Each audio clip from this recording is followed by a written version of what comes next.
of you have been asking me about the old Relay. So here's a little clip we did in 2010 during the old Paddock and Shed truck tour. This is a 1930 Relay, a truck called a Relay, and it just looks like any truck of the period, but this truck has a very unique diff. And by that I mean it would be the perfect addition to the four-wheel drive mechanisms that you have on modern day four-wheel drive. So we'll kick this thing in the guts and we'll have a look at this diff climb over some bricks that are just in front of the back wheel.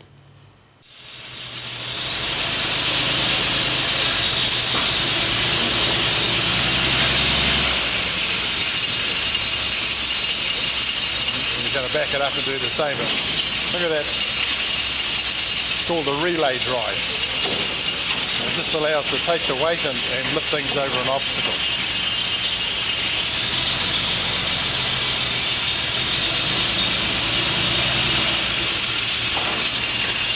Okay, so, and here's the action of what you've just seen.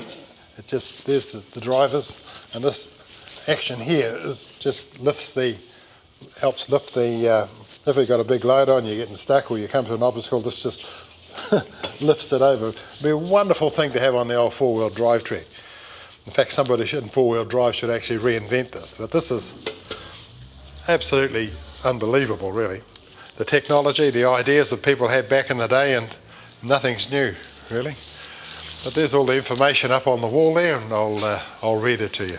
It has greater tractive power, which has greater ability to negotiate grades. It eliminates slippage and spinning. It doubles, sometimes trebles, tyre mileage. It diverts road shocks from chassis to load. Scientifically cushions fragile loads. It permits greater speed with safety. It increases travel radius. It multiplies earning capacity. It reduces operative and depreciation costs, and it rides and drives comparable with an automobile. I guess that means a car.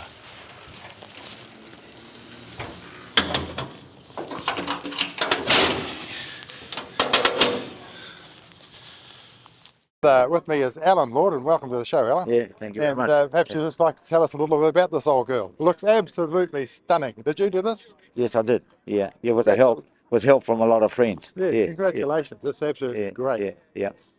So perhaps tell us just a little bit about it. Well, it was a farm truck in Eltham. Was brought brand new in Eltham, and had been in one family all its life, been through 3 generations.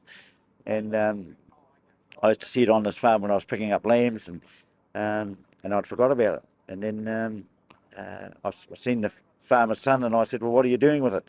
And he said, "Oh, it's been sitting in the sheds the last 20 years." Really? Yeah. So I said, "Well, I'm coming to get it." Yeah. But anyway, it took me a while. I went up with the checkbook one night and was going to buy it, and I still never got it. But I ended up with it in the end. Yeah. So it's called a barrel nose. Why is it called a barrel nose? It's just the shape of the, well, you can't see it, but the shape of the grill at the front. Okay. That was just a nickname they had. Yeah. Well, that was a popular truck, I seem to remember, back in the 40s and 50s. Yeah, these were mainly farm trucks. Yeah. But my dad had one that was a tandem drive. Yep. That he used in his carrying business. Yeah. Oh, okay. Yeah, which he and my brother Ian eventually took over. Yeah. So did they have did that come like that with a tandem drive? Yes, it did. Yes. Gee whiz. And it was a direct drive from one diff to the other, and well, I don't even remember it, but Ian said it was notorious for cutting out tyres because it just. Oh, okay, yeah. But it went anywhere, yeah. Oh, okay. Yeah. And how many tons did it pull? That one, you could take an 8-ton load. Oh, okay. Just a car to 8 ton. That's what he did, throw a trailer on it as well. No. Like everybody else seemed no, it only had the motors and these and that. It's just the same as what's in the V8 cars. Oh, really? So they didn't have a lot of power. This little flathead V8. Yeah, it's an old flathead, yeah. Now, I saw in the Gisborne Museum, and we're actually going there, there's a Marmont, which has got it's an army truck. Oh, yeah. It's got exactly the same grill as this. Oh, yes. And it's more or less the same shape, but it's called a Marmont, I think, M-O-M-O-N.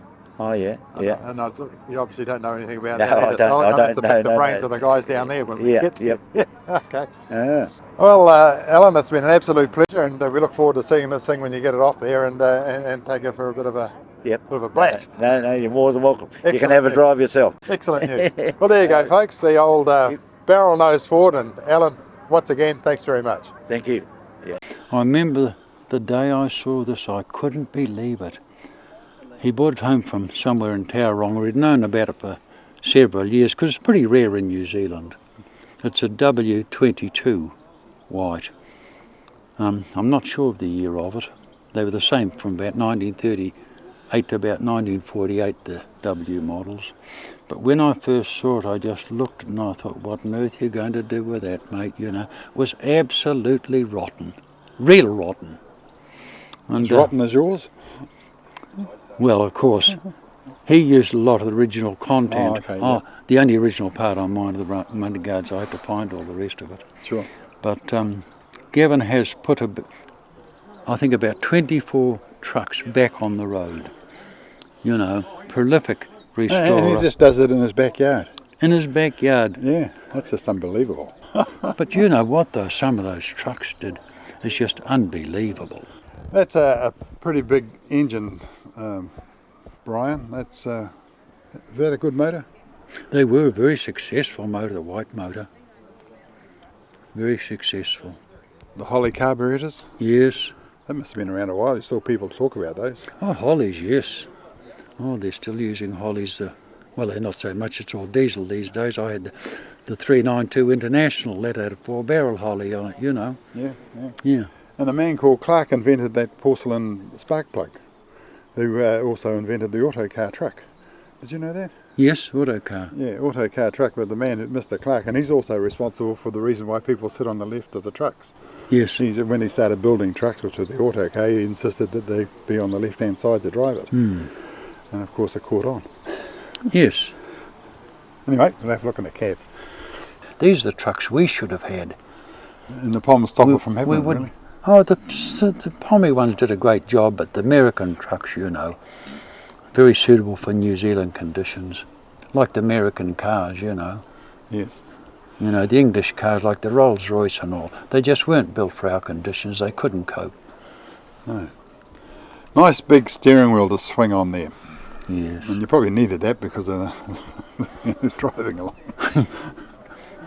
Horn in the middle. And the motor's forward, so it's probably, well, I don't know how hot it would get in there, but I guess it'd get pretty hot. Oh, it wouldn't be bad. Mind you, we had nothing better. It was all we knew at the time, wasn't it? All we knew. You drove them. Oh, well, thanks very much once again, Brian, and it's been great. Oh, well. Put your bonnet down. Yep. See the white on the manifold? Oh, yeah. With me again is Brian Belcher, and Brian, this is a Diamond T, and is it older or younger than yours? Oh, this is old. It's a 1937 model. It's a Model 80. Is that a lightweight job? Yes. And that would be like a milk truck. I just see the little side bits there with the little window, and I just seem to remember the old milk trucks sort of delivering milk. We had those and no doors. The drivers just jumped in and out. That's right. This truck originally belonged to Stonix. Stonix was milk people in Auckland. Oh, okay. You know, distributed milk and all.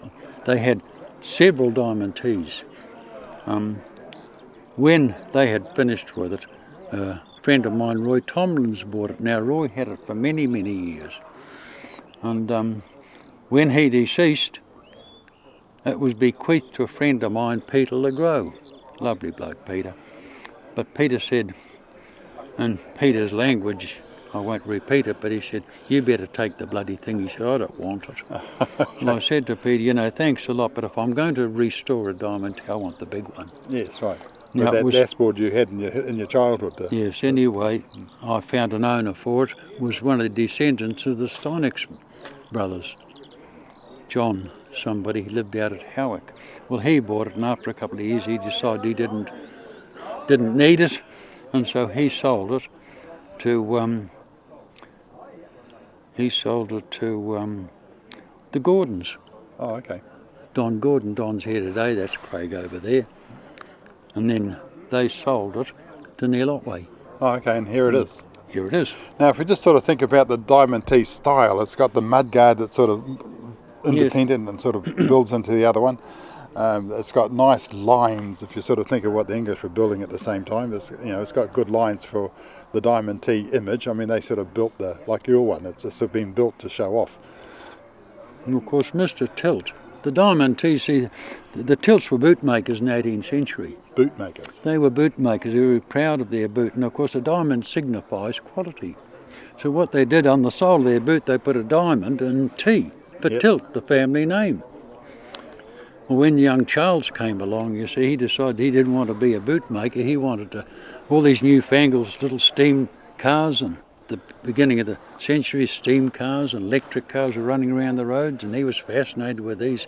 He wanted to be in the building automobiles. So in 1905, he built the first Diamond T car.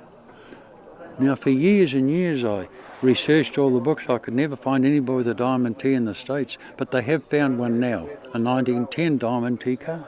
Wow. But in 1911, one of their clients came along and they said, "Could you build us a truck?" "Oh, yes, we'll build a truck." So they built their first truck. It was so successful, they discontinued cars, and from then on, they built trucks. So when did they get sold to White? Was it White that bought them out? In the 50s, yeah. Oh, White, okay. of course, White bought out Autocar, Rio, Sterling, Diamond T. And so the last real Diamond T is sort of like 1960 or 58 or something. The last Diamond T was made in the middle 60s. They made it in the Rio factory, then they called it Diamond Rio. Oh, okay, right. And then they called it the White Western Star, because it was made in the White factory, and then they cut out the white, and now it's Western Star. Oh, okay, so the Western Stars are the grandsons of these things. Really, yes. Yeah. But see, they built 350,000 Diamond Ts. Mr. Tilt himself designed the actual fronts, the managing director. He was at the helm of Diamond T for 50 years. There was only one man at the helm longer than Charles Tilt, and that was Henry Ford. He was 51. And of course he should have got out of it years and years earlier. Right. I think we should have a look at that dashboard that's renowned for the old Diamond T. Yes, it's a Brian. deluxe model. Yes. It's a deluxe model. It hasn't got the deluxe hubcaps on it. It should have. But it did have a banjo steering wheel. I see the extra chrome horn ring is missing. It's a deluxe dashboard, so it's a deluxe model. It's not the standard model. Sure. Shall we have a look? Yes. That's very similar to what you've got, if not exactly. It's the same dashboard. Yes, a deluxe dashboard. The standard model only had, I think it was about 2 big dials with everything in the centre and a couple in the middle, you know. That was a standard model. Down at the Richardson auction they had last year, I think, there was one of these, a green one, I think, up for auction. And yeah, well, it had the standard grille. That had the dashboard. standard grille. Now that truck is now in Auckland. Oh, okay. Yes. So how many Diamond Ts are there sort of that you know of that are they're sort of here, still alive? Well, not even live or dead for that matter. Well, there's very few on the road, but there must be at least 2 or 3 dozen in New Zealand. Could be more. So we need to go on a quest and find them. I know where a lot of them are. See, Oh, Bill okay. Richardson's got, I think, 4 down there now. He did sell one. I think he had 5. I'm just looking at the back window and it's got the sad shape, like a lot of the Macs had that sort of. Yeah, but this is a colonial cab. See, all these trucks had colonial cabs on there. They came in chassis form, and the local coach builder built the cab Right. to your requirements. But see, most of the trucks in the 20s and 30s didn't come out with cabs on. Some of the V8s, Ford V8s and Chevs did, but most of the trucks came in chassis form. And you got your local coach builder to build the cab. So you don't get two the same almost. No, they're all different. Oh, yes. Of course, Kavanagh's and Anzac Avenue, Auckland, they had the franchise for Diamond T. And they were also spring makers and coach builders. So they got 2 bites at the cherry. You see, they sold you the chassis, then they built the cab. Fair enough. This is quite a good one, but most of the cabs fell to bits. Oh, well, Brian, it's been an interesting look back at the old Diamond T, and if you've got a Diamond T, folks, we'd love to hear from you. Here's our contact number. Give us a call and we'd love to come and see your Diamond T.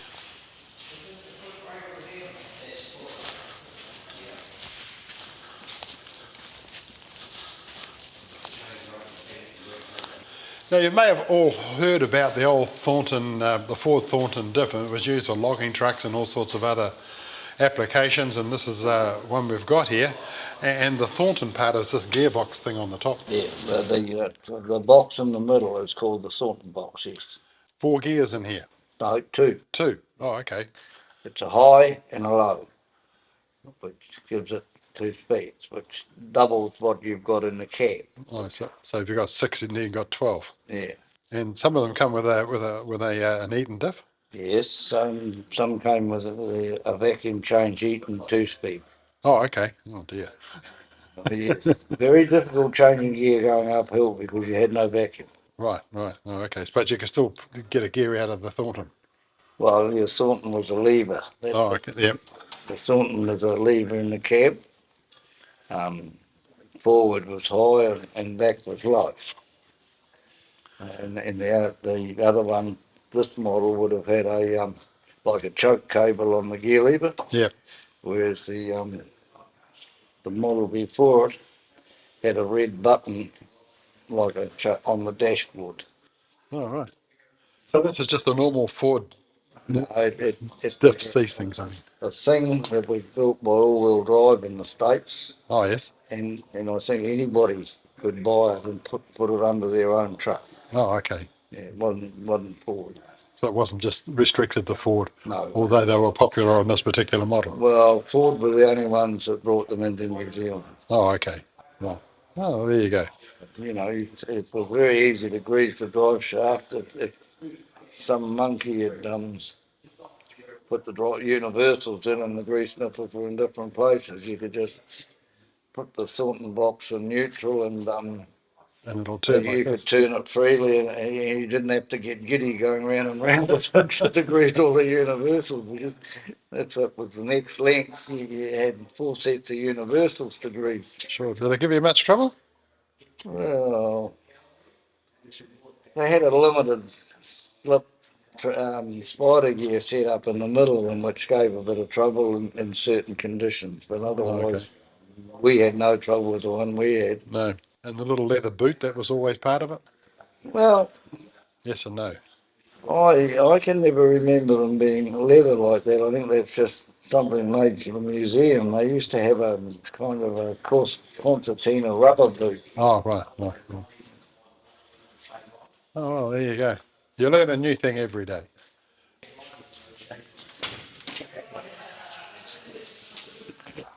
Well, looking in the cab, it's a bit like in in some of the internationals with the twin sticks. Although this has only got 2 gears on it, forward and high and low, and the normal gearbox, and there's an Eaton diff there as well. But as they were saying, it's vacuum and not always reliable. Mind you, once you get to be expert on those things, you could flick them through, no worries at all. So speaking of twin sticks, let's watch Robbie Caulfield in his R190 as he flicks through the old twin stick gears.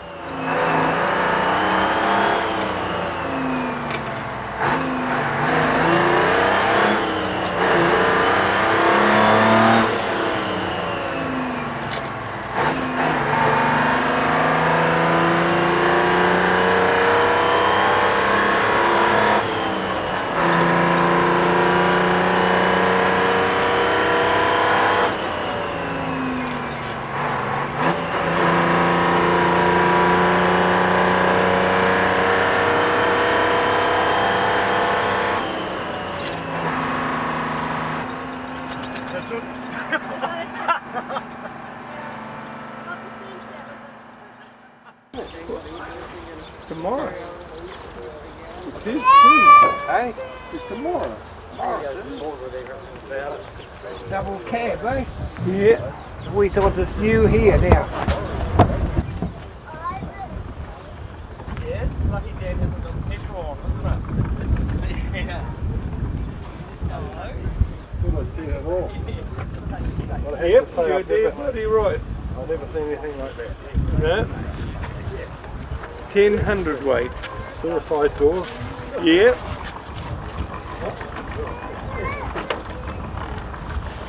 This is a girl truck. See the mirror Yep. on the door. 39. Has to be one of the first double cabs probably in the country, really. It's amazing. So this is yours, Yeah, this is Kitty. It was my grandpa. really? I don't think The body was built specifically for my grandpa. Here or in England? No, in New Zealand, in Geraldine. Oh, okay. He was a farmer at Rari Bridge. And the family wanted a car and he wanted a truck, so he said, make me that.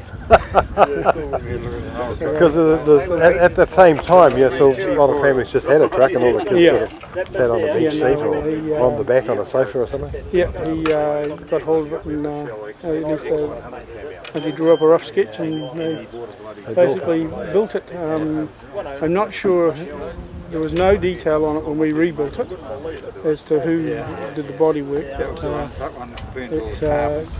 Old Jack Morrison, who built it for him, was still alive and we took it back down there. He couldn't remember, but he thought the panels and that were made in Timaru and Morrison's themselves and Geraldine assembled it. But it came out as sort of a chassis, front windshield, mudguards, and then you built the body. As you did. As you did, yeah. And it was in the Geraldine Museum in '79 when they had the big fire, and so it was pretty well destroyed. It was right smack in the middle of it. And for more mental than sentimental reasons, it was the brother of that. In fact, he's down home. Actually, he should have come out with me. Decided that we should get it back again, so him and I went down there and we bought it off the museum for $50 and brought it home, and it sat around for 10 years, and then I finally got around to redoing it over another 10 years. Awesome. Yeah. Can we have a look at the engine? You sure can. It's offset. It's all yeah, I just wondered why the crank handle was off the one side. Well, you've got a wee box in the middle where your feet go, and the accelerator's the middle one. Motor and gearbox are all, all offset. Yeah, offset. And in the centre, you've got the accelerator in the middle of them.